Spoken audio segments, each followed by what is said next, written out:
The Corvette Zora is finally here, much sooner than I expected, and I guess it's no longer called the Zora, it's called the ZR1X. Everybody, I'm Austin. Welcome back to the Speed Phenom YouTube channel, and today I'm giving it to you right now live. This is officially within the media portal with Chevrolet. This is what is sent out to all the major news publications all over the United States and other, competing brands.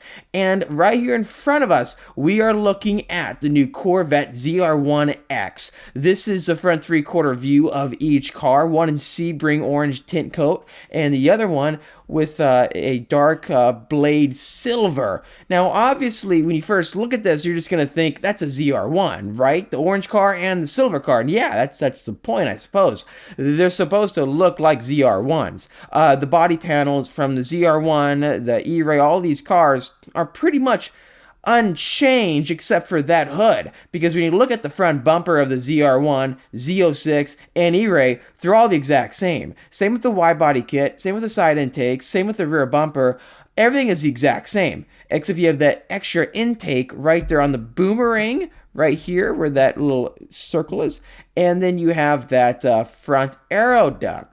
I'm very shocked about a few things, and we'll go over that today in this video, but right away, you are getting 1,250 horsepower with an electrified all-wheel drive Corvette. It is an American hypercar. Real quickly, before we begin this video, I want to give a quick plug to Speed Phenom Film. Yes, we started our premier PPF studio here on the beach of Carlsbad, California. If you guys need anything to protect your car, give us a call. We give PPF, tint, ceramic coating, and other services to clientele. Our number is 760-496-8607. Special rates are for all Speed Phenom subscribers. Let's protect your car so you can enjoy it. Back to the video. We do know that the standard ZR1 goes 230 miles per hour.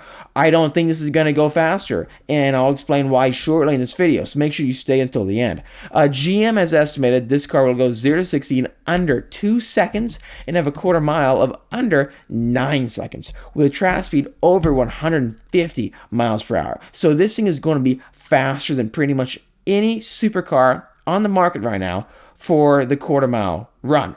Past the quarter mile, maybe not, and I'll go over that again shortly. However, we need to really just give all the credit where it's due. The LT7 with 1,064 horsepower at 7,000 RPM and 828 pound-feet of torque is being paired with a front axle E-motor with 186 horsepower and 145 pound-feet of torque.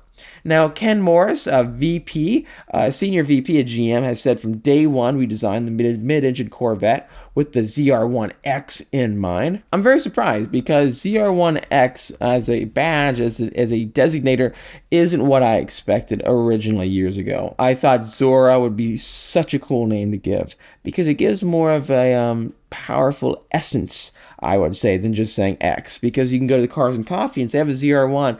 Oh, did you get the X package? No, I don't have the X package. Oh, cool. Or yeah, I have the X package. Nice.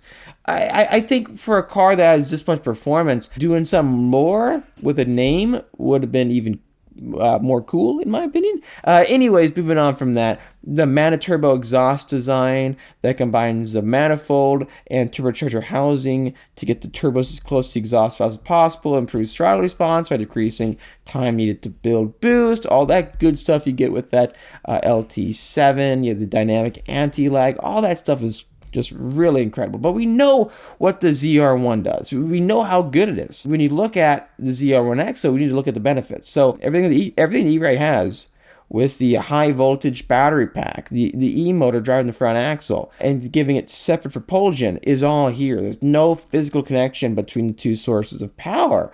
And then when you have the regenerative braking and other efforts, you're getting constant power back. This is going to be interesting because with this E-motor, you are getting an additional 26 horsepower and 20 pound-feet of torque. It's the same size and shape as the unit in the E-Ray, but with strengthened internals and components, they're able to employ more power. And this time, they have it so it disengages at 160 miles per hour. You may be curious on what exactly does that mean, and I'll go over that shortly.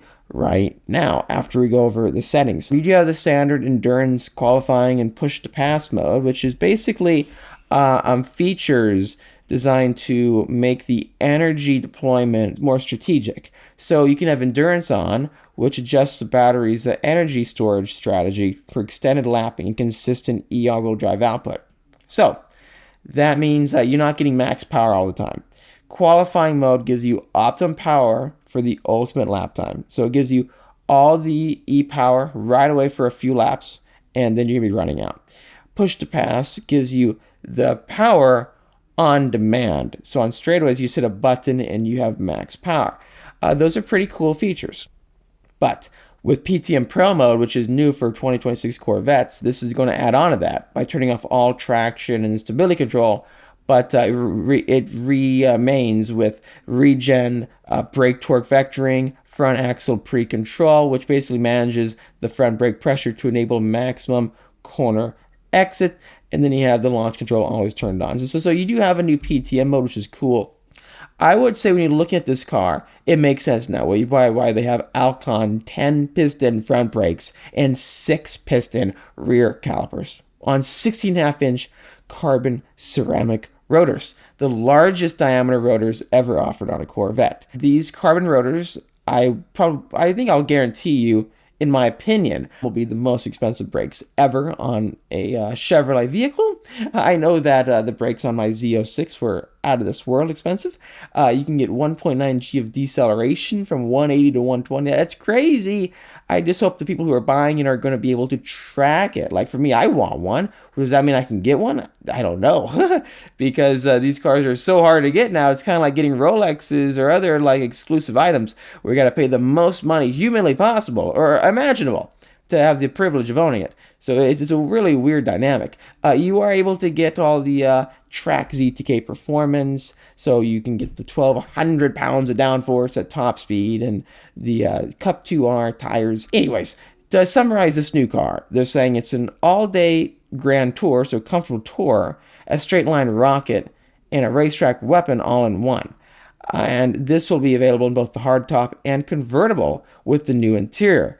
It will go on sale later this year, and it will be a 2026 Corvette. So this is sooner than I thought it would be. And I wanted to show you this video because this gives you all the information. You don't need to go on any of their magazine or website. Basically, everything that they have announced on this car is right here. I want to know your thoughts. We're going to break down everything you need to know when it comes to buying this new Zora or ZR1X in a future video. If you enjoyed watching this, please hit the like button. It really does help me out. And subscribe for much more great content coming out your way. While you do that, hit the notification bell so you don't miss any new videos the second I post them. I am excited to show you guys more. And don't forget, if you guys need any paint protection film for your new ZR1 or any vehicle you have, PPF, ceramic coating, window tinting, or more, make sure to give us a call at 760-496-8607 for our premier PPF studio on the beach of Carlsbad, California at Speed Phenom Film, our HQ. I'll see you in the next episode.